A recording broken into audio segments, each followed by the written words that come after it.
Les miracles avaient d'une part trait à la divinité de notre Seigneur Jésus.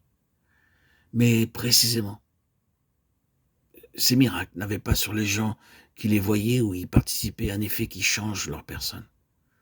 Ces miracles constituaient seulement un témoignage à la personne que le Seigneur était.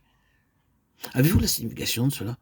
Après tous ces miracles, à la fin, le principe de l'incrédulité n'a pas été extirpé d'un seul individu. Et c'est bien ici la tragédie. C'est là une véritable tragédie.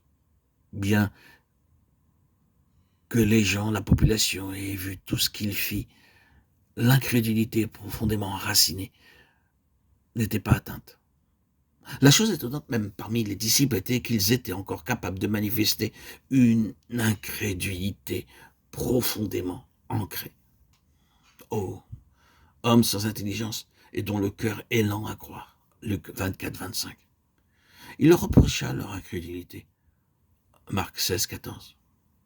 Tout ce qu'ils ont vu n'a pas atteint leur caractère, leur nature. Donc, cela fut accordé seulement en vue d'un témoignage, un témoignage à la personne qu'il était.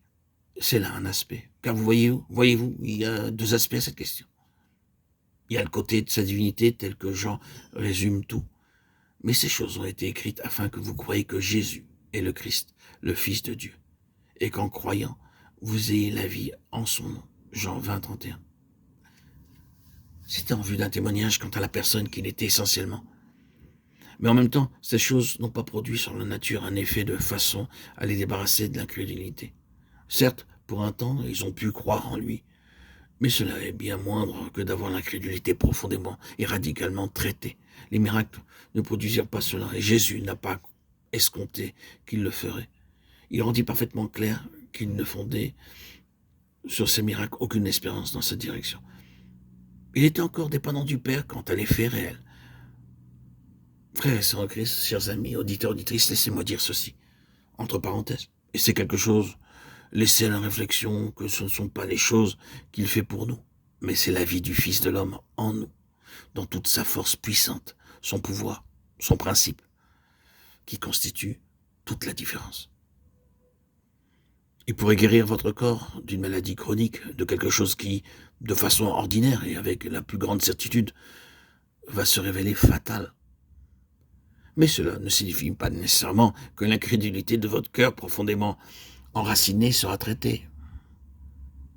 Après quelques années, vous pourriez chercher à démontrer ou à rendre plausible cela psychologiquement ou d'une autre manière, mais en perdre le réel impact.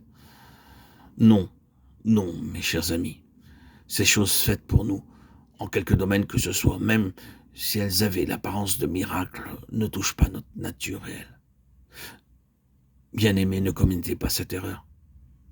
Les signes et les prodiges ne sont pas l'argument ultime. Non, non, non, ils ne le sont pas. L'argument ultime est le changement de notre être même, profondément ancré, enraciné. Et tout ce qui ne produit pas cet effet n'a pas abouti au but ultime de sa venue. Ce n'est pas ce qu'il ferait pour nous de façon miraculeuse par des choses extérieures. C'est ce qu'il est lui-même en nous, en tant qu'autre genre de personne. C'est là ce qui importe. C'est Christ en vous, en moi, l'espérance de la gloire.